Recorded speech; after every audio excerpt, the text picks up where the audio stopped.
little T-Rex arm still trying to stretch. She got a long pin to hell long, but she still. I'm gonna stretch this right quick.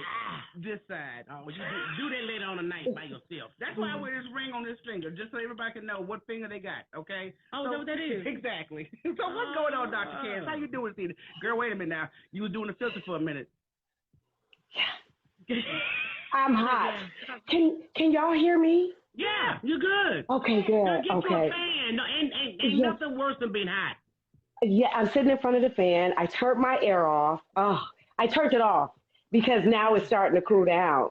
Yeah, so I'm good. Okay, I am so glad to be here. Yes, honey, we happy to have you. This is our second go around. We had you on with Dr. Tyra on our YouTube channel, and that was a blast. And we are here again. Now, just in case for the people who do not know Dr. Candace, would you please give them a little background information, Dr. Candace? Okay. Hey, everybody. I am so glad to be here. I love the Gossip and Heifers. Those are my sisters. They're so beautiful. Y'all so beautiful inside and out. I say that every time I see you. Just natural beauty. Natural beauty. You, baby. Yes. You know the Thank you, sisters. Dr. Just natural beauty. Yes, I just love y'all. You know you got that same swag, girl. Trust me. Oh, yeah. Thank you. Thank you. So I am Dr. Candace, as the ladies say, and I'm a clinical psychologist here in sunny California. It was 107 today. Oh, y'all Yes. in Texas heat today. Okay. Yes, because I am in the middle. I'm like maybe 10 minutes from San Diego. So I'm Riverside, San Diego, and over there is LA. But I'm closer to San Diego right here. So it's really hot. I am in private practice and I also teach mental health. Yes, so I'm everything mental health. I see everything from, of course, women, and now I take men onto my practice, and I see couples. So at first, I started off seeing women and couples, and now I incorporated men into my practice. And I teach mental health as well. I teach for the state of California, so that is what I do.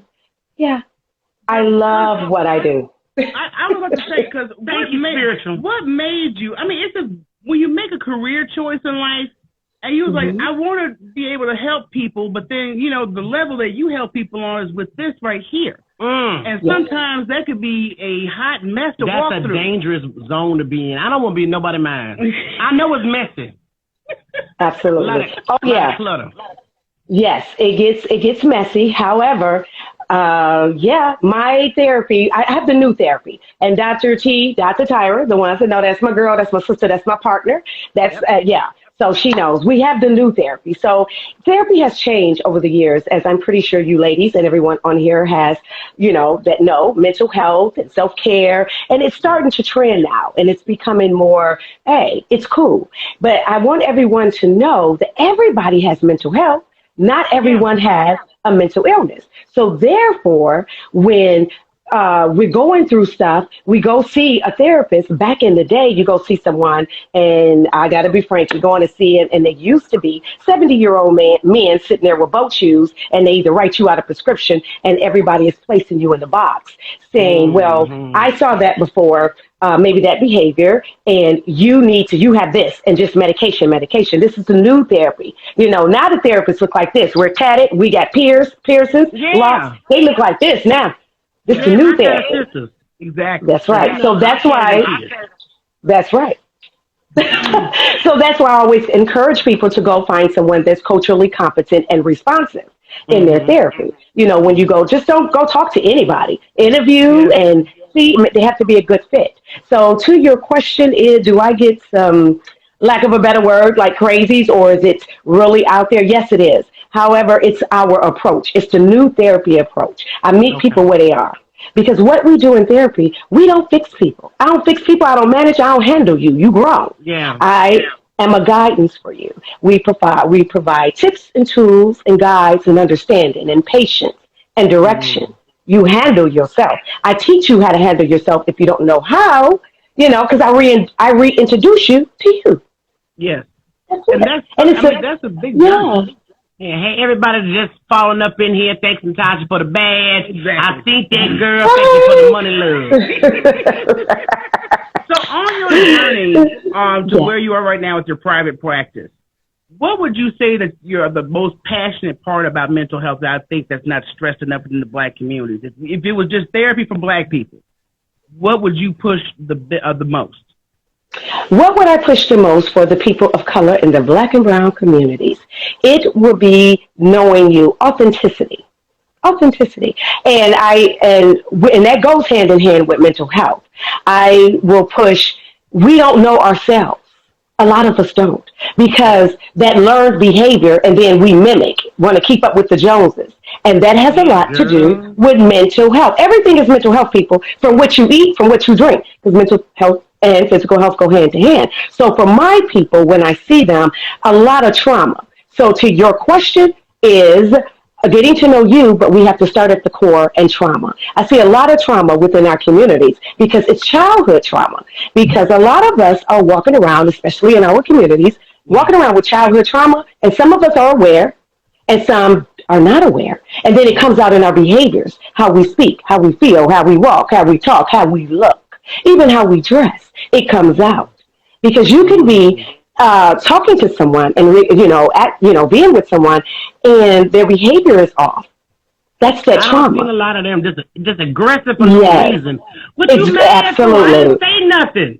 Absolutely. Fight off top. Yes.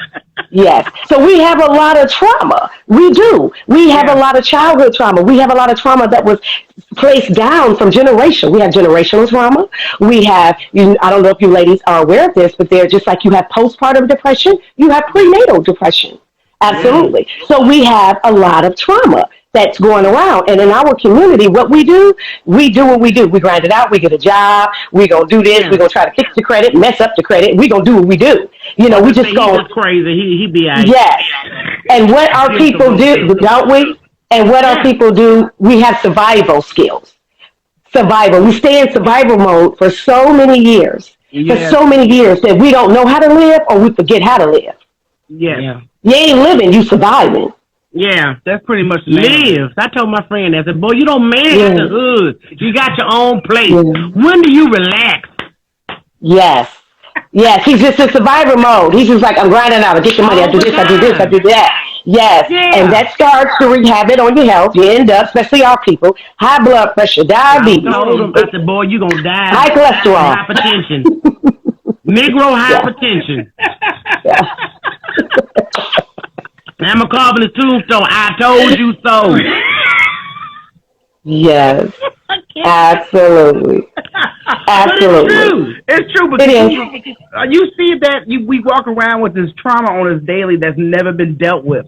So I think there's like a aggression built within that when we have, and most of us have aggression to a point that the smallest little thing that come our way is a major blow up. Yeah. And, I'm just like, okay, I'm trying to understand the behavior, but sometimes so much suppression of the trauma that we're not addressing is a contributor.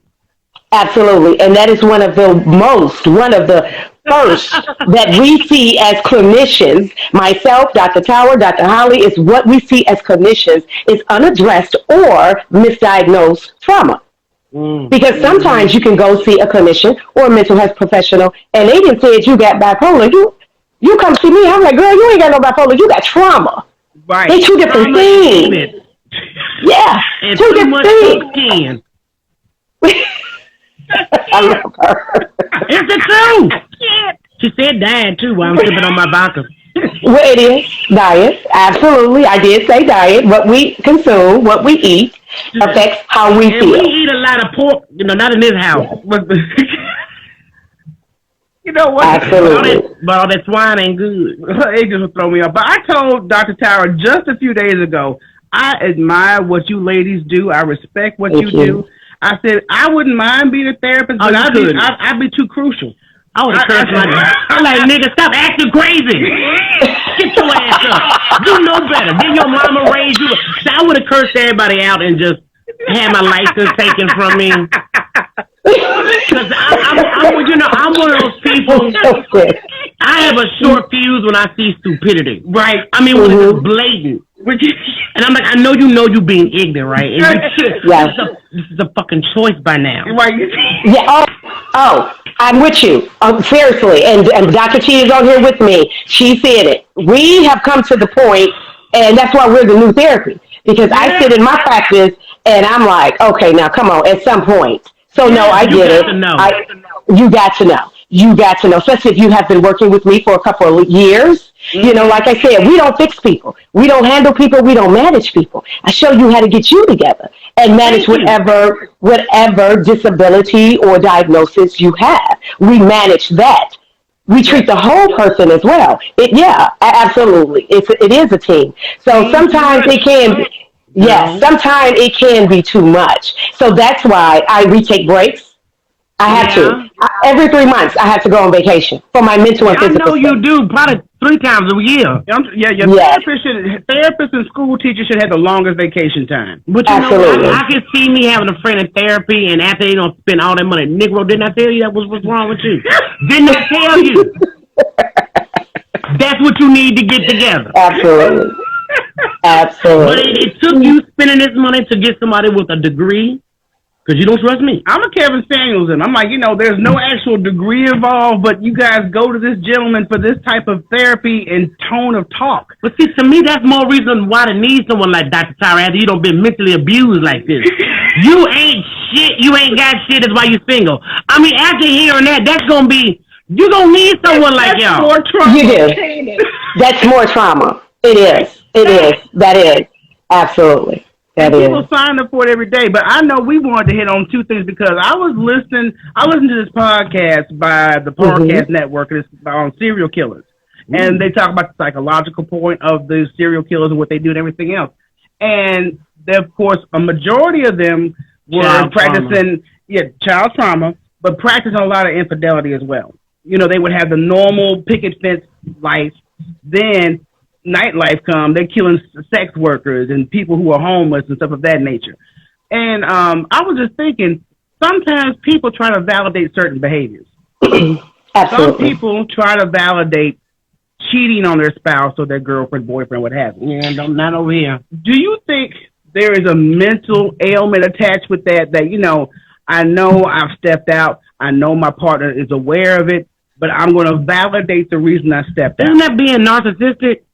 Absolutely. Thank you. Yeah. Yes. So to your question, that's a narcissistic way of thinking, and narcissists do think that way. There are several different types of narcissists. So that is the way of thinking. Oh yeah, I taught a class on that. So there is a certain way of thinking, but validation, there is none. There is none. Now, we can't even rationalize it. However, we can talk a little bit about the psychological components about cheating, the ramification of why people do it, because you have a lot of reasons of why people cheat. And we'll be on this broadcast all night talking about that. So, I wrote a couple of them down in here.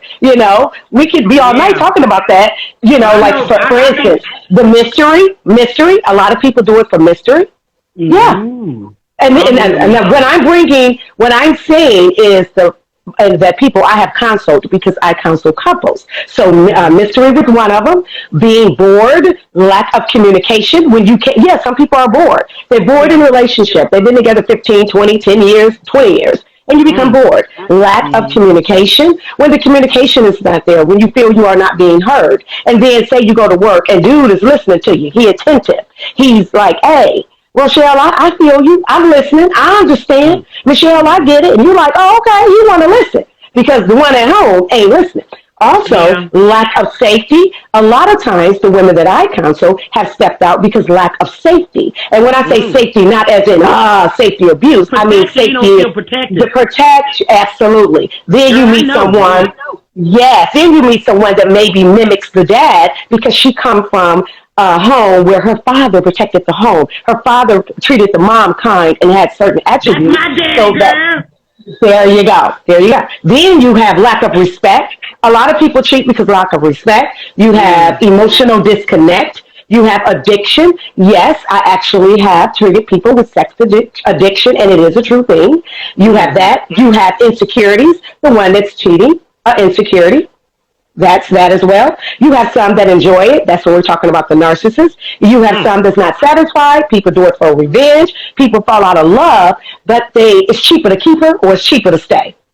So they're like, I'm not in love with you, but I still love you. So I'm going to still do what I'm going to do, what I want to do. but it's kind of good to stay here. So you have that reason. And then it's also a learned behavior. We're going to get into that as well. And unmet needs. And the last one that I see in my practice is some people are just assholes. That's it.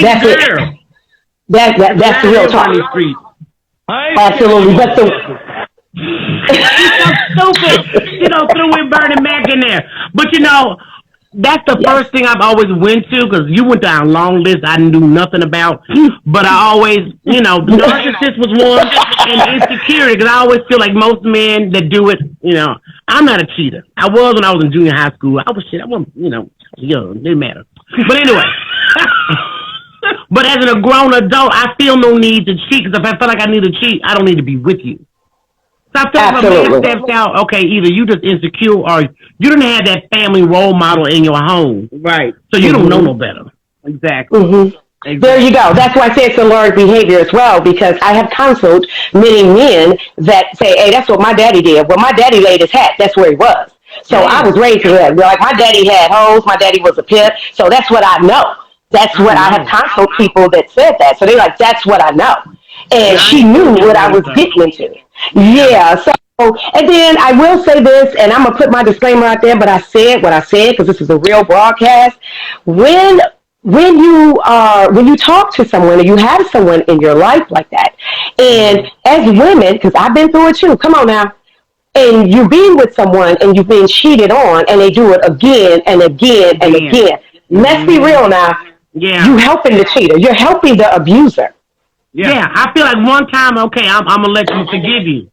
But let it happen again. Woo! Absolutely. Yes. Now, I will say this. Absolutely. I will say this. A lot of times when it could be anything. A lot of people have, and Dr. T know this as well, have mental disorders. And sometimes they have, because PTSD is an injury. Okay? Okay, ladies? So just stick with me for a minute. I'm going to go just a little deep for a minute. Then we're going to bring it back. We're going to bring it back light. Let me go deep for a second. So PTSD is an injury, okay? An injury to hearing. Not that you fall on your head, but it is an injury. And it does something to the brain. It does a lot. I teach that class in the morning, so that's another thing. However, when the limbic system, I don't know if you ladies and all of you here that's on here, the audience is aware, it affects your behavior and your emotions. So when you have an overactive limbic system, like I said, it affects hunger, it affects sex, fear, anger, aggression. So sometimes this can be tainted or overactive, and your partner don't know how to deal with that, or you don't know how to express that to your partner, or you haven't even been treated for it. So that can be a reason. So I'm not validating that is their limbic system messed up, so let them go and cheat. Oh, hell no, I ain't saying that. What I'm saying is they may not be aware.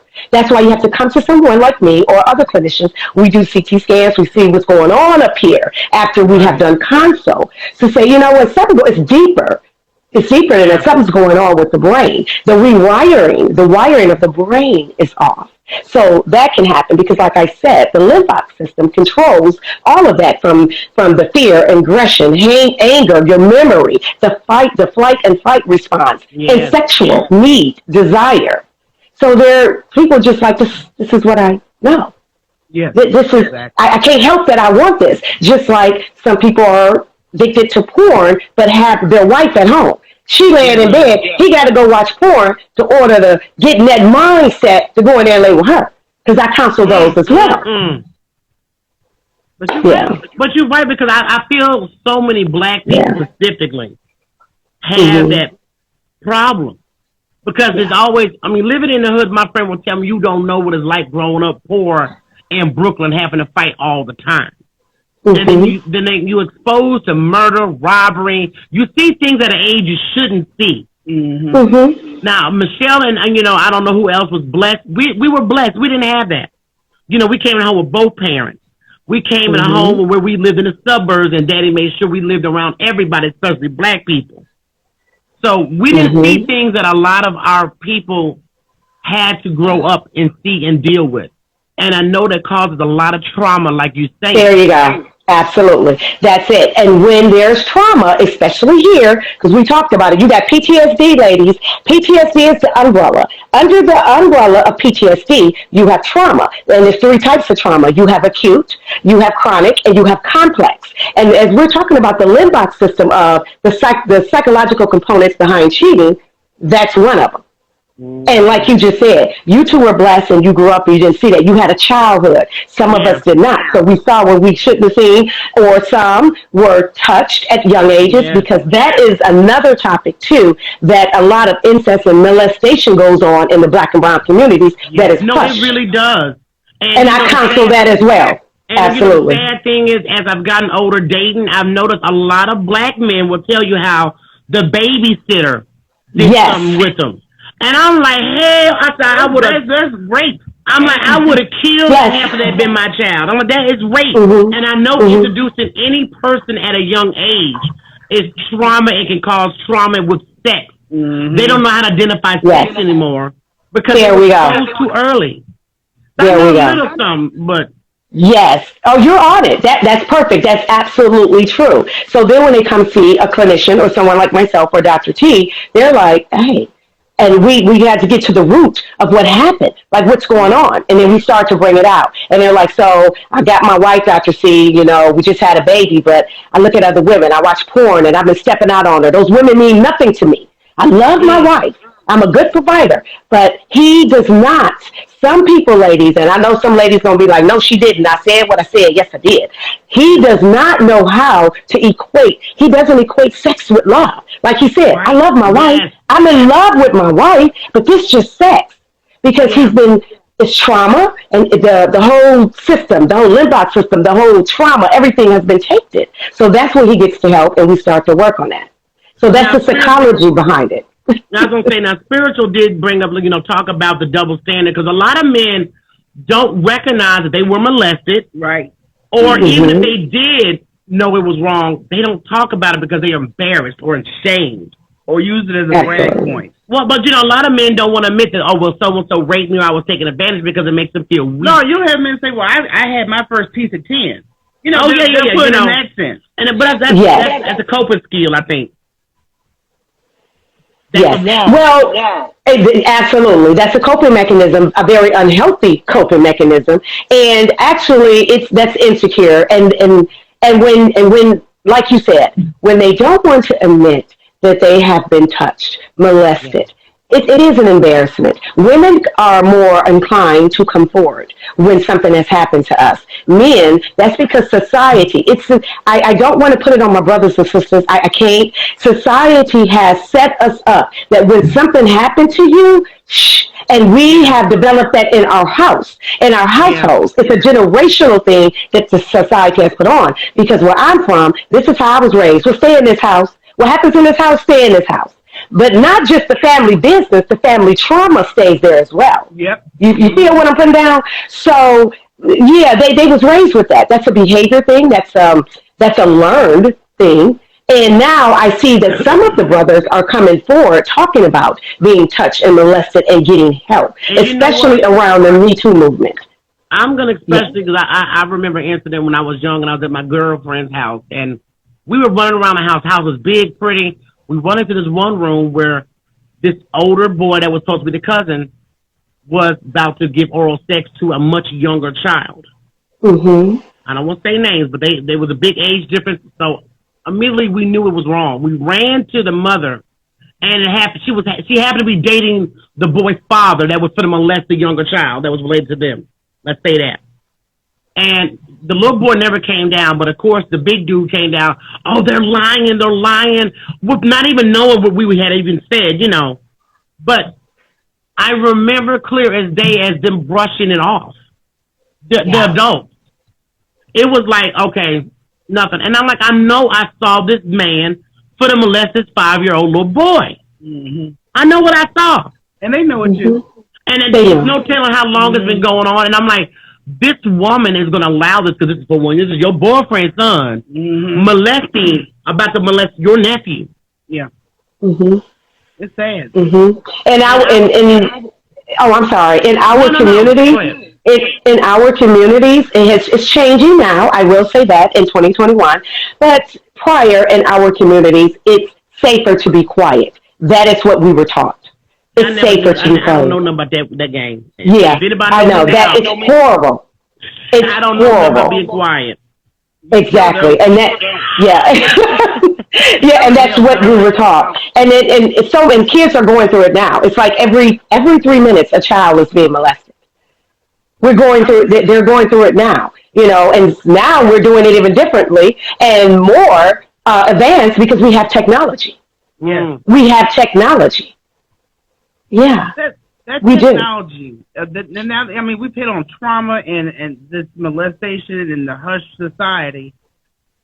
Social media has a big thing to do with a lot of what we just put on the table. Yeah. Because it's already been out there, but I think this gateway Makes it easier. makes it a lot more accessible, easier, and more likely to get victims set up. I forgot what news show that was where they used to get into a chat room with young girls. Set them up. Yes. And they would have the reporter walk out after they met them at the house. And I'm like, this was like a series. It wasn't one episode. I seen it. It's To Catch a Predator. That's it. But To Catch a Predator. Yeah, but there was a video, and it was one of my favorites. Michelle knew what I'm talking about, where this young girl was talking to some man, and she told her brother. Oh yes. And they called the dude over, and they say, they when I say they beat that ass, I felt no sorrow for him because you knew you were talking to an 11-year-old little girl, and they waited for his ass to come to the house, so he knew what he was going to do. Right. So when he got beat down, I said, "Oh, yeah, I applauded. Yes, if you want to run my blood real hot, yes, fuck with a child. Yes, innocent, and you were stealing their innocence. There's nothing more sickening. I mean, if it was up to them, they need to be glad it ain't up to me. Because if it was up to me, I'd throw you in the damn dungeon with lions. Absolutely. Once you've been found guilty, throw him in there with them lions and put some bacon grease on his ass. Hallelujah. Absolutely. And I will say this too, ladies, because I used to work around a lot of individuals like that, working in the men's prison. And I had doing counsel for them. And a lot of the molesters that was in there, the pedophiles that were in there, it happened to them. Again, it can be a learned behavior. I am not saying that everyone that is touched or have been molested, that they go out and do it. However, the ones that I have counseled, it can be. It can be. And they know it's wrong. And they know it's wrong. And then you have a lot of children that are precocious. And precocious means before their time. And they're touching other children. Like you'll have an 11-year-old touch a 5-year-old. It's a precocious child because what's going on maybe in the household, something they heard, because it's a learned behavior. So what we have to do as a community, as with our people, we have to learn how to talk to our children and be more aware of their actions, their behavior, how they stand, how they eat, what they look at. We have to be more in tune. We have to be more mindful with our kids and who we allow around our children. Yes. Yeah. You know what? This is facts because I'll never forget my godchild was over. I didn't like this old bitch that was babysitting. It was just somebody, I didn't like her. And this little boy, he wasn't no wussy kid. He didn't cry about nothing. He didn't fall out. He was a real good kid. And when this woman walked in the room, this baby went into a doggone tantrum. And she was about to let him, and this was not his character. And I told that lady to go home. He's staying with me. We don't need your services no more. Ever. I mean, I'm acting like I'm the mama, okay? Because I felt like she kind of just stood there like she didn't know what to do. So since you confused, let me. We don't need your services. Right. Just keep on walking. And I was so angry with her because I said, you are not. Your child is telling you he's being mistreated. Right. Yeah. He is telling you. And you're not paying no attention. And you just sitting here in a damn daze about to let him go with this heifer. Yeah. Only God knows what's going on over there. Because that is not his M.O. That's right. I've seen this child fall flat on his face on a concrete wall in front of a little girl. Jump up and did not cry. He jumped up. He wasn't going to cry in front of that little girl. Yeah. So for him to have this tantrum and fail to cry and scream, your child is not being treated right. Exactly. I'm so glad you caught that. I am. That's right. See, yeah, they prey on the innocent. They prey on the innocent. They prey on the innocent. And anyone that has been through that and they are older now and you feel that it is maybe hindering or coming out in your behavior and you still carrying around that trauma, I have two things to say to you. It's not your fault. It is not your fault. It was not your fault. And talk to somebody. Talk to somebody so we can get that trauma up off you because it probably come out in your behavior. I have counseled women that were molested young and it comes out in their partner, their relationship, their romantic relationships. You know, it'll come out if it hasn't been addressed. Yeah. Yeah. So, but it's not your fault. I don't want anyone to think, or anyone that, no, you're innocent. These children need to be protected. And I'm so glad that you recognized his behavior. Because the mom was doing something else. No, mama was a club head. She liked to go party. Oh, okay. I was the one that stayed home, and I pretty much raised him. Mm-hmm. It was a pleasure to raise, but I just knew that was out of character for him. Right. And that's one thing when it comes to my intuition. That's something my mother always told me. Don't, if something goes off in your head, you get a gut feeling. You go with it. I've always done that since I was a teenager, and it has saved me. Exactly. It'll save your life. That gut feeling has stayed me. Remember that Valentine's Day party? Yeah. We was sitting down, and me and my little boyfriend was sitting in the window, and I told him I ain't feel. Let's move. And I don't think 5 seconds went by. A big fight blew up, and the chairs we were sitting in was flying in the air. You are so stupid, okay? But I will never forget that. Wow. An eerie feeling. We need to move, and we did. But I'm glad that intuition came up into it because with social media being such a big access to things, besides children being victims, we have a lot of adults that are displaying behavior that I have not seen even in high school. No, junior high. Okay. I was just on my personal live the other day, and I said, it's time for me to clean house. Because there's, you know how you interact with certain individuals, you get fake energy. And I feel I'm giving you fake energy because I don't really care for you as an individual. Nothing personal, but I'm not feeling your energy. So I don't want to really be mixed with you. Yeah, I don't want you around me. Because I know if I feel a vibe off of you, you're around me for a reason that I don't need to have you around me. Mm-hmm. So I clean house.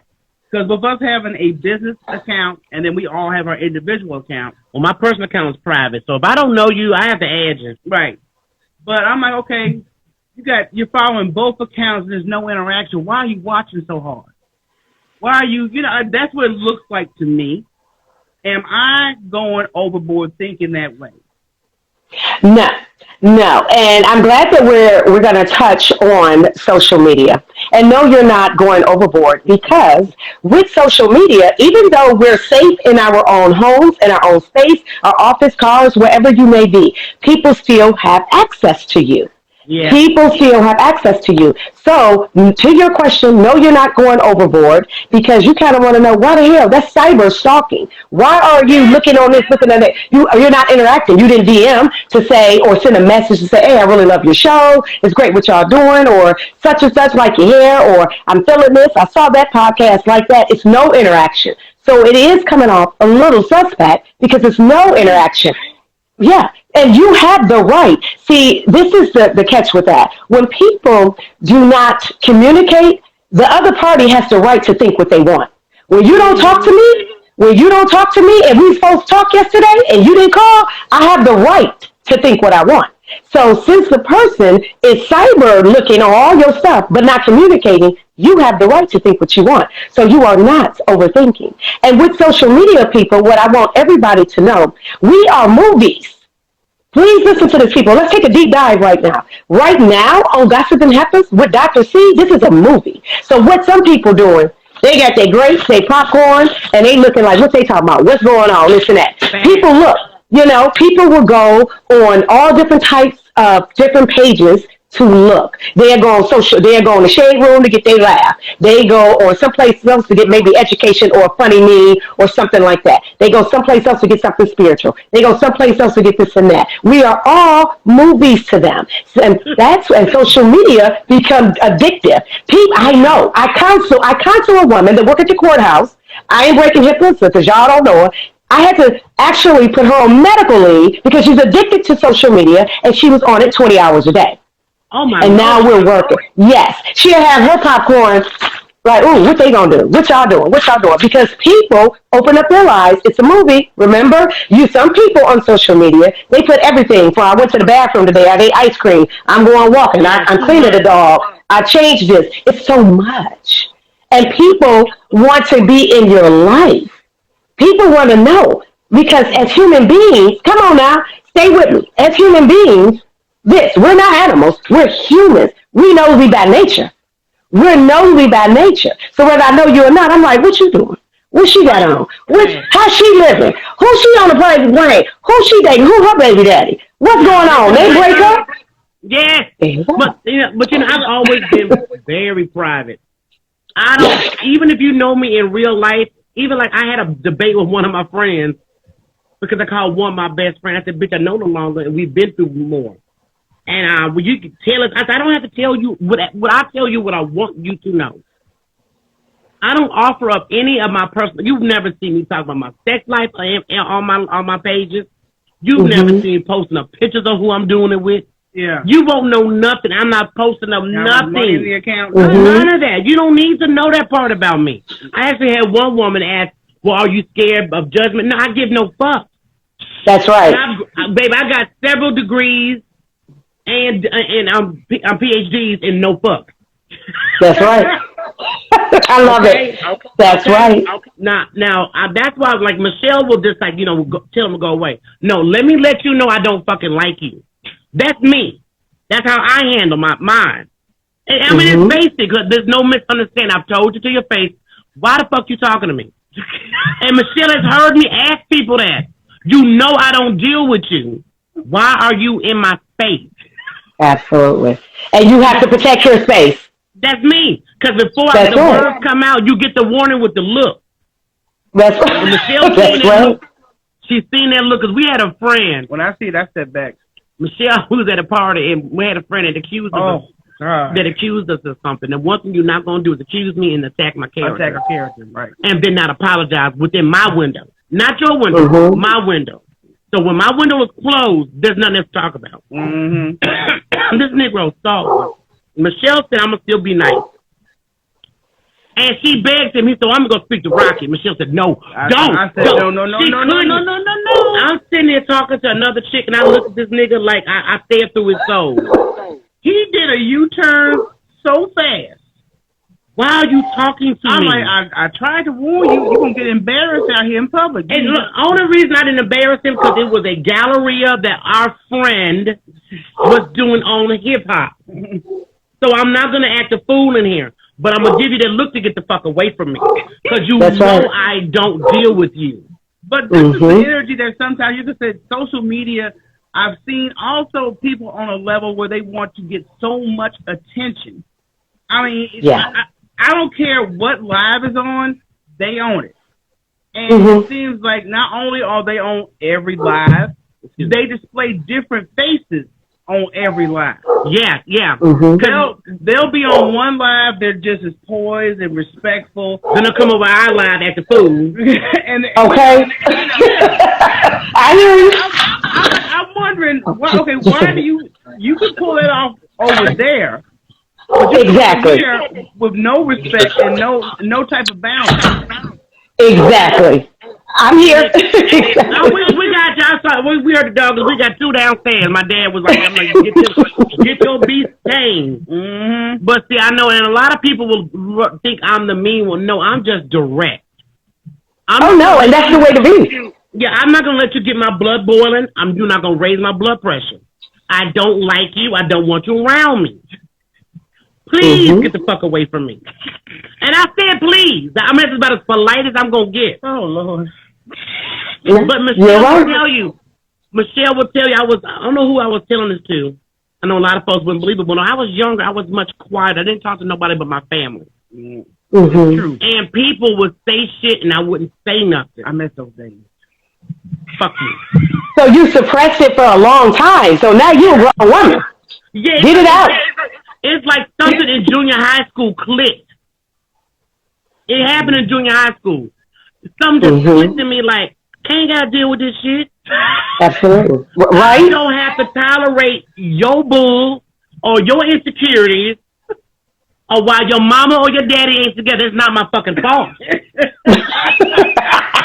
Right? No, you don't. You know, I actually had a chick I worked with. This is when we were grown in our 20s. Was mad with me because I had a father. Yeah. It's not my fault. Your damn daddy left. Mhm. I've seen that. Absolutely. I've seen that. I'm like, how, this is like me being mad with a DJ Chevy. DJ Chevy is gorgeous, right? Okay, I want to be built like her, but I'm supposed to have an attitude, Right. because I don't look like that or something. Are we really doing it? Okay. That's my attitude. Are we really doing it? Maybe my next life I have a big fat ass and little itty bitty waist. Who knows? Can we talk to Dr. We are talking. Thank you, Alex. Thank you. No, but I'm just we're talking about people that have these personal hang-ups and they project them onto you. But see, social That's trauma. Trauma and insecurity. Trauma and insecurities with that. Yeah, people, because, with social media, and Dr. T and I say this all the time, we have talked about this, or even on the mental health checks, it is for entertainment and education.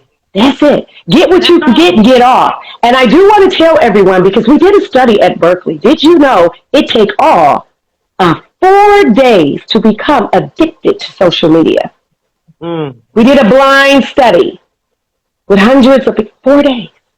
4 days. And they all put, everyone grew up or to know that it takes 21 days to create a habit. 4 days. Anyone. And these, no, I've never been on social media. These are people, just virgins to social media. I've never been on social media. I don't have a page, anything. It takes 4 days. And what happens is, like I explained, we are movies. And when you are safe in your own domain and you get to peep in someone else's life, you get to peep in, even just a little bit, even to the people that are private, because I'm private and a lot of things I put on my story, it'll be maybe funny or about my dog or me taking a walk or something, but everything is basically towards mental health with me. Yeah. That's it. That's it. Even that, people still just want a little peep into your life, because this is the Pandora box. No one want to open their own damn life. Everybody want to be great, but they don't want to do the work to get good. Girl, they know what they come out that closet, ravens and bones. All kinds of stuff come out that closet. But I was teaching because I don't know who I had a conversation with recently, that I was watching some social media marketer, and she was just talking about how to market differently on your social media platform. And she said, if you don't put stuff in your stories and reels, you're missing out on an audience. She said, because it's a whole different audience of people who won't like your posts, but they'll be in your stories. And you can and just see who's all in your story. And like I said, it kills me. There's no interaction with the feed stuff or, stuff that we do on our live, but they always peeping in. Always peeping in. That's it. They just want a little peep about stories. They want to peep in. Listen, it's crazy to me. It's this I Spy society that we live in now. Yep. And they don't have a life, or they watching your life hoping shit go bad. And why? It's several things. I'm sorry. Go ahead. No, I didn't mean to cut you, because I wanted to also jump on the ghost account with that. Besides the non-interaction, and if you cut all communication off with them, they deliberately create another account just to stay in your business. Yeah, that right there, that's a disorder to me. I have counseled people like that. I've been doing this a long time. And that becomes an obsession. See, ladies and everyone, you have people that are interested. Like on social media, and because I run a business. I have a business. I have mental health books. I have 4 classes. I have my own practice. I do mental health checkups. So I run a business. And I'm also here to help. Just my passion. So you have that. Then you just have people, they just want to look into your life and just be on there. So you have people that do social media, and this is how it's a tier, it's a level. It's a level. You have people that are just curious. I'll just look. So curious is one. Then after curious, they become interested. I'm interested in the gossip and heifers. I was curious about them.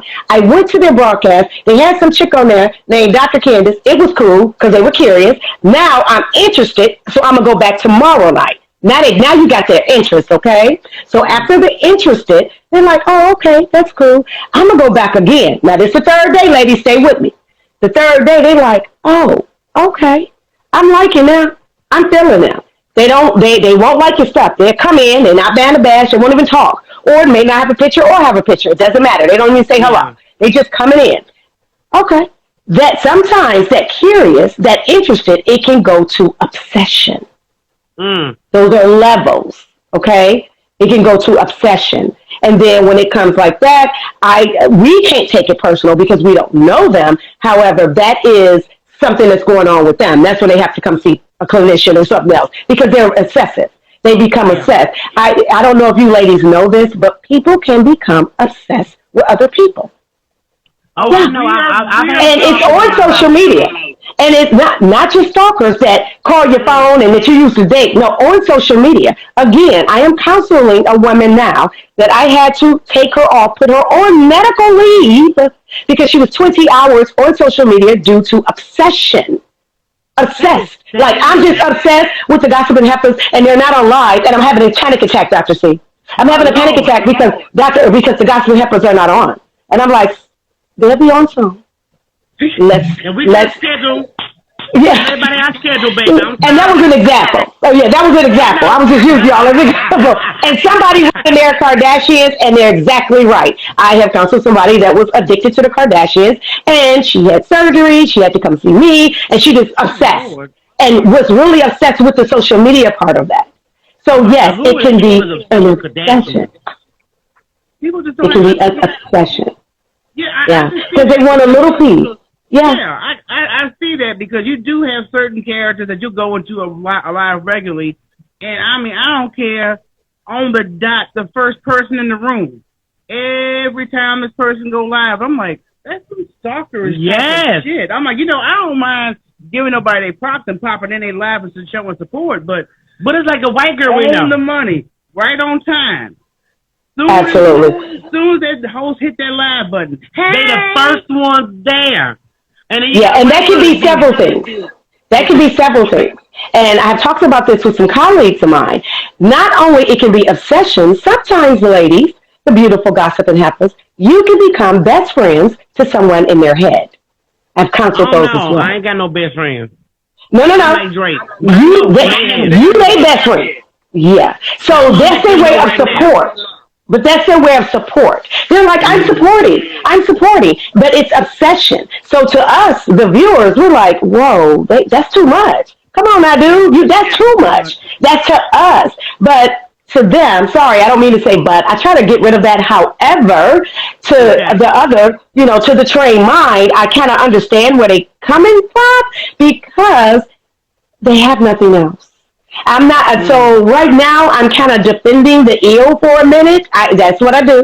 Come on now, I have to. So just stay with me for a minute, ladies, because I want you to be protected and be aware as well. But when I say I'm kind of defending the eel right now that thinks that way, because sometimes you're all the light that a person may have. Just like you may be the only Bible a person may read by your walk, your actions, what you do. So when people come off a certain way, or they're like always on your stuff and everything, that's what they got. They probably have nothing else, especially some introverts and some that are lonely, because you have several types of introverts, because I'm one. You probably don't believe it, but I am.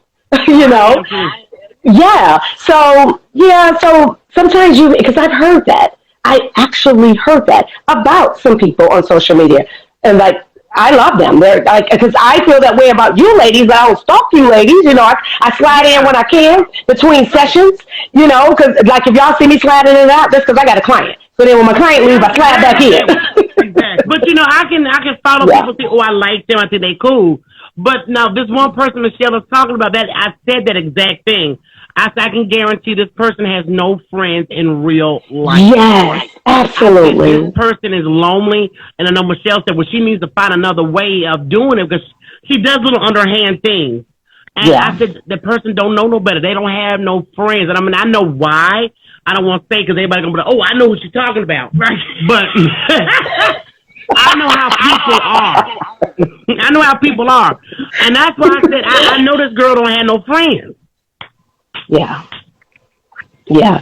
So my suggestion to her, if she's listening, if she's out there in cyberland and you're listening, it's not your fault. It's something that maybe you need to speak with someone. But there's also groups. You can get a support group to be with people just like you. Well, she not in here. She know we don't fuck with her. Okay. Absolutely. Look, and it's like another girl that I ain't scared of you, motherfucker. It's like another girl. Yeah. We've noticed that if you don't have a black penis, she don't fuck with you. Yeah. She's a white chick. Yeah. And she always wants you to come around. Oh, come to my live. I'm like, girl, fuck you. I don't see you ever supporting us in our live. But if you go to any black man live, hi. And I'm not racist, but I'm not supporting a white woman that just wants some black penis. I'm sorry. Mm-hmm. That's not what I'm here for. I feel you. And you have that right. Absolutely. Thank you, Doc. But I mean, she has that right. This social media, I can understand for people like that, they have to have this type of interaction. That's all they have. But let's just say you live in a whole double life. The double life thing is the scariest part, I think, because you think you know one way a person is, and then sometimes it can just flip on you within a couple of seconds. And you're like, okay, where the hell did this come from? And the individual can be manipulative. They can sit up there and just try to, if they have a certain status. Rico ass, they go worry. And they can abuse the people that admire them into doing little nonsense. And I'm like, this is like a manipulative type of thing.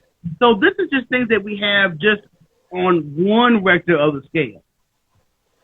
Do you feel that we should stop always trying to go out? Because I see some people that have, let's just say the blue. I was talking to my homeboy Rico earlier about people who have like the verified accounts with the blue check. And if they were to reach out to individuals, hey, I know they a fan of mine. Maybe I can get them to do this and that. And they won't get a dime, but just because they got this blue check and they're a verified celebrity, folks go through hoops just for that, to think that they have that kind of closeness and interaction. And I've seen some folks with that check that don't need it. Absolutely, I have to. I'm like, who did you pay for this blue check? Right? Absolutely. Yeah. In my mind, I'm a celebrity, goddammit. Right? I get it. So you're saying, should we interact with them? Your question is that people can be manipulated because absolutely falsehood. You know what I'm saying? Because if they say, there's a verified celebrity that I adore, and if this celebrity just happens to inbox them, well, if you help me sell these tickets, I'm gonna be in your town. Blah blah blah. They got free hustle for days just with their little fan base and don't have to come up off $1. Exactly. So my thought on that, that sounds like clout chasing to me, and that sounds like somebody with a very fixed, mediocre mindset. Because if you think a blue check puts you in a certain place that you're better than others, or that you can gain, then something. Yeah. Yeah. Can y'all hear me? Yeah, now we can. You was going in there, but you're good now. Okay.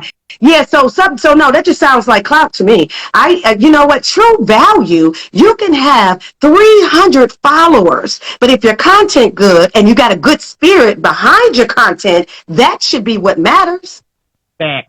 So so people that's operating like that's a mediocre mindset to me. That's not cool. And it sounds like clout chasing. It sounds like that person, whoever those individuals are, they are setting themselves up to be manipulated.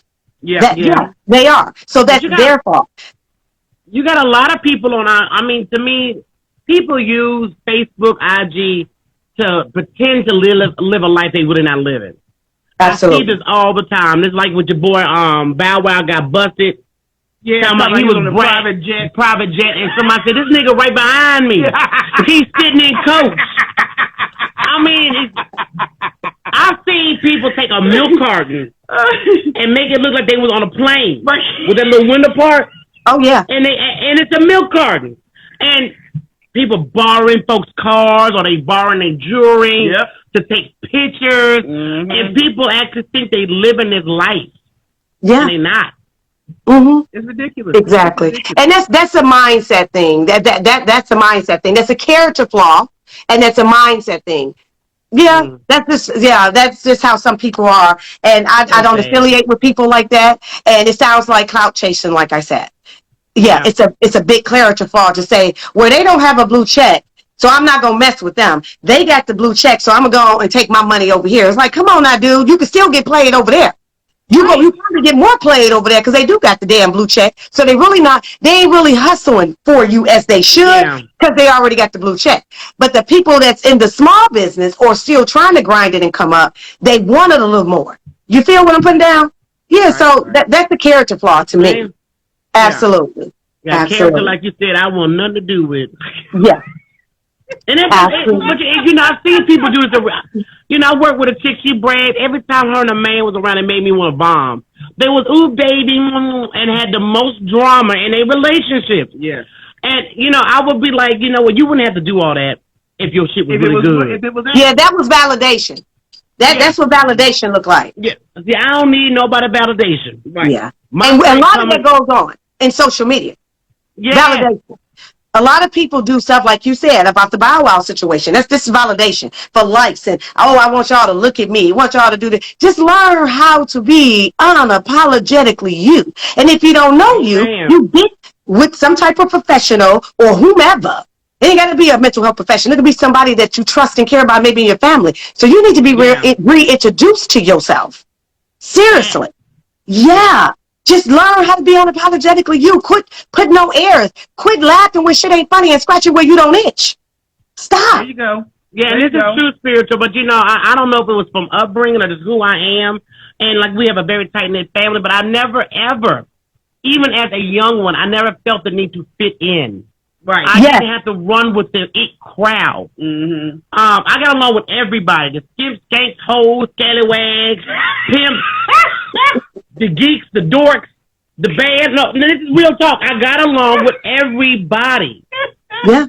My thing is, as long as you respect me as a person, Absolutely. we don't get along. Yeah. That's get along.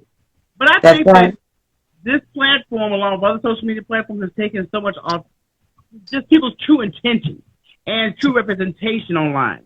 Because, folks, like I said, they'll see us on this platform and we interact and we act a fool. When this camera go off, it's the same thing. Oh, yeah. I fuck with Michelle 24/7. I harass this heifer because it brings me joy. It brings me joy. And y'all love each other so much. No, we do. And Michelle, we both have whooped an ass or two for somebody messing with one of us. Exactly. So, I mean, it's that type of vibe. Because they're like, oh, y'all really like this? Well, number one, yes, because I just don't feel the necessity to put on airs to impress anyone. That's right. And look, I tell anybody, if I was to die first, you fuck with I'm coming to your house in my ghost spirit. I'm going to be worse. I'm going to be worse in my spiritual realm, okay? You will get no sleep. There you go. Yeah. Absolutely. But is there anything else you want to add on to the table on things that we should just be leery of or aware of when it comes to social media? Yeah, you know what? Regarding social media, like I said, it's entertainment and a bit of education. Learn how, and everyone, just be authentic to yourself. Be true to you. You owe no one nothing. You owe you everything. If you can remember that, you don't owe nobody shit. You owe you everything. Doctor. You don't owe them shit, Doc. What? Yes. I like you. Yes. You owe you everything. I like you, Doc Sarah. And I'm going to send my friend one of y'all. Now, he need to talk to one of y'all. Because he definitely got that PSD, whatever you call that shit. He got it. Survival mode. He got it. Mm-hmm. And he needs to learn to calm. So this is what we can do. So this is what we can do, because he's your friend. How about we teach and we incorporate you as well in it? Because we can do a soft. It can be softer because we're working with a male. So sometimes, a man have an ego. Girl, ego, and he's an alpha male. Yeah. So, I love that because I work a lot with masculine and feminine energy because my masculine energy is higher than my feminine energy. Oh, very high. But I mean, my masculine energy up here, my feminine energy I look like a girl. walk like one, act like one, but my feminine energy be like, my masculine energy is there. So my masculine energy is high, but I'm like so girly because if he describes me, he's like, you're just girly. You like glitter and pink. Yeah, but I'm also alpha female. But I know when I'm dealing with him, I know which parts to play. That's right.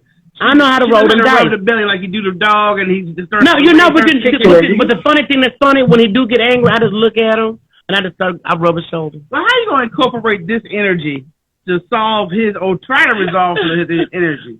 Oh, it can be resolved. It can, and not resolved. That's the wrong. I won't use that word. I won't use that word for the brother because when we tend to use that, they start to say, "Oh, you trying to fix me?" No, let's just. We're going to, instead of 10, how about we bring it to a really beautiful 6? Because when people start to see therapy or go see someone, the first thing they do, you going to try to change me? You going to try to fix me? You going to try? No.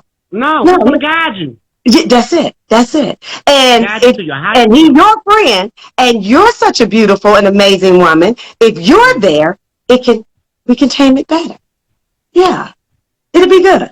It'll be good. We can do that without being groped. I don't think he'll grope me in front of strangers.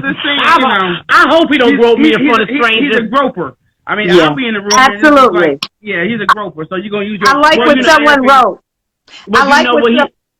Someone wrote the tone is everything. Yeah. Girl, he is a groper. I don't understand, but hey, God bless him. Yeah, tone is everything. You're right. Because the ego will get defense. Because there's two ways we can go to the brothers. We can go to the brothers like, who you talking to on the phone? And then he like, whoa.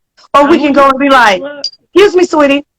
I noticed you were on the phone. Was it your mom? Because she called me earlier. Oh, girl, I do that. See, I know how to play that role. There you go. And see, I know you can't come to a man on a defensive, No. And I tell people the same thing. If you come to me screaming and hollering instead of asking me what you're going to get back, you're going to get the same energy back. That's right. So that's why I said when he does get uptight, I just rub his shoulder and give him that look, and he already know what that look means. Calm down. I like what you said. His masculine energy is very high, and because we all have it, men and women. Like men have masculine energy, feminine energy as well. Your energies match. It just need to be in harmony, but they match. Because I counsel so many women that their frequency, their female energy is very high. They are not in tune with the masculine energy. But then they have this alpha male with the high masculine energy, and they don't know what to do with him. Besides cook, clean, and give him sex. Girl, fix him a sandwich and sex. They don't know what else to do. They mean that way. They don't know what else to do. So then when they come to me, they like, Dr. C, I feel it's a disconnect. And I have to explain. The energy is off. So I work with them as a couple to bring it into harmony. That's it. Yeah. Because as women, if there is some women out there and they have the real high feminine energy and they're very in tune with it and not in tune with the masculine side of them, when you start liking these masculine brothers with the masculine energy is very high, he just scared you to death, and all he said was, can you pass the remote? No, he ain't gonna scare me. I'm like, you want some drawers with it, boo? No, I'm sorry. No, but I like strong, masculine, high energy men. Most women do and can't handle it. No, I can handle mine. I can handle any masculine. I can balance him out. He knows when he's doing too much, but I can let him know he's doing too much without screaming and making him feel bad. And see, I'm saying this with love. I am saying this with love. We have to get a healthy approach because screaming is not good for you health-wise and is not good mentally. Because when you scream, there is a vessel that's on the heart. It's several. I wish we had time. We don't have time because y'all know I'm in med school, so we don't have time. But every time you scream and get loud, in the heart, that vein, it shakes. It shakes. So there's a healthier way. We got to find a better way to talk to him. So where he hear you, to where he receive it. Because it ain't good for you physically or mentally, and it ain't good for him. Because he can do two things. He can go in defense mode, or he can shut down and be like, yeah, babe, I heard you.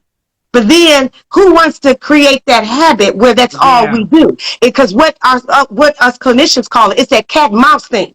Cat and mouse, cat and mouse, cat and mouse. It's like, dude, we have to switch it up. Because what I call that's the same shit, different shovel. So what we doing the same thing? Come on now. Same thing. Well, I said all that with love. I said it with love. Yes, I said it with love, but I made sure I put my boundaries. One thing I ain't never got to worry about him talking to another bitch around me. Good. He know not to do that. Good. Should I move Good. on? Well, there you go. I felt that. No, but I'm just saying, I mean, women have got to, and I learned this too at a late age, I hate to say this, if you don't lay certain boundaries down, and this is men too, you have to lay boundaries down early. You do. Because if you do not, this person is going to test you, walk over you, and do shit, and you're going to be like, what the fuck? Right. Yeah. And it's not because they think little of you, it's because you have allowed bullshit to go. That's right. You know you get what you tolerate. Yes. So, yeah. Now, to the women out there that's listening and maybe some boundaries has not been implemented, can you start laying them down in the middle? Yeah, but it's going to be hard as hell to get them to get on board. Because you know what they going to say? You weren't acting like you didn't say that last week. You didn't say that last month. Yep. Yeah. They're up front. No, you're right. That's right. That's right. No, you have to put these boundaries out there. I mean, I put my boundaries out to the men and say, oh, you're going to be too much work. Well, nigga, if I'm too much work, did it though. Let's not even get it started. So I'm glad it's good to put these boundaries out because some people are lazy, men and women, they don't want to work at it. Nope. Yes. They don't want to be bothered. So let's cut it right now. Exactly. It's called we call it as clinicians, it's emotionally lazy. You said it. Yes. We call it we actually write that down. Emotionally lazy. Yeah. Just like, you either shut down, you either get quiet, you either blow up. It's just emotionally lazy. You don't want to do the work to rectify anything. You're just emotionally lazy. You're not fixing anything. Yeah. Well, see, I'm a fixer. So if you lazy, I'm the wrong woman to talk to. There you go. Hello, Q. So I just tell I'm the wrong woman. And I have to tell men, look, I had a daddy in my life, so I know what's supposed to be. That's right. Tell him, say, I ain't got daddy issues. I'm the wrong one. Thank you. I ain't doing shit strange for no change. You're supposed to do it, okay? Love it. This was so much fun. This was Dr. Candace. I mean, we cannot thank you enough for coming on, sharing your wisdom. You know, we're going to have you back on. We're going to have a powwow with you and Dr. Tyra again. Yes. Yeah, because that was good the last time we were all together talking. It was really nice. But let the folks know where. If you guys did not hit that follow button, you need to be following her right now. And tell them where they can find you at next, Doc. Yes, I got so much going on. Well, I am doing a talk you can always find me on here on Instagram. Like I said, my little stuff is up there. And I do mental health checks, by the way, people. Mental health check. Good mental health is sexy. Come on now. Let's bring it. Don't be scared of it because you got it. You got it. And before I go, I'm going to tell you, you got good mental health, you got fair mental health, you got poor mental health. You come see a chick like me, I tell you where you are, and we get it done. Mental health is sexy. That's the sexiest thing ever. When you meet somebody, you ask them, how you feeling? How you doing? How you coping? When you get angry, how do you cope with that? Mental health is sexy. We got to have a talk on that. Bring me back for sexy mental health. I like that sexy mental health, yes. Because, look, a man with no problems is sexy as hell to me. Don't it hit different? It just hit different. It do. Because, like I tell folks, I'm not trying to be nobody mama. Whatever you missed out in them time, baby, you got to talk to Dr. Candace or Dr. Tara. Dr. Candace, thank you so much, honey. We love you so much, honey. Appreciate you. Follow the fabulous Dr. Candace in the building, honey. Thank you, honey. Appreciate you so much. Bye-bye now. Oh, God. Now, see, Dr. Candace is one of the people.